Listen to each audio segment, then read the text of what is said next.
શું મિત્રો તમને ખબર છે આપણા જાફરાબાદ તાલુકાની અંદર પ્રાથમિક શાળાઓમાં 112 શિક્ષકોની ઘટ છે અને આપણા બાળકોના ભવિષ્ય ઉપર એની સીધી અસર થઈ રહી છે। જાફરાબાદ તાલુકાની અંદર કુલ 49 જેટલી પ્રાઇમરી શાળા આવેલી છે અને એમાં માત્ર 5 કે 6 આચાર્ય જ પરમિનન્ટ છે। હા મિત્રો, માત્ર 5 થી 6 જ આચાર્ય પરમિનન્ટ છે, જેના કારણે આપણા બાળકોના ભવિષ્ય ઉપર માઠી અસરો થઈ રહી છે। શાળાના આચાર્યનું કામ હોય છે શાળાનું સંચાલન કરવાનું અને આપણા બાળકોના ગુણવત્તાવાળું શિક્ષણ મળી રહે એની ખાતરી કરવાનું હોય છે। પરંતુ શું આચાર્ય વગર શાળા ચાલી શકે ખરી?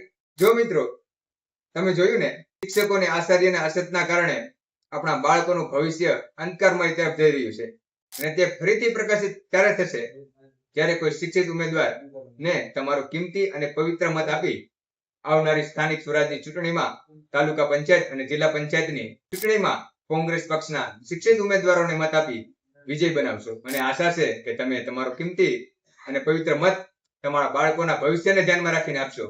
જય હિન્દ, જય ભારત।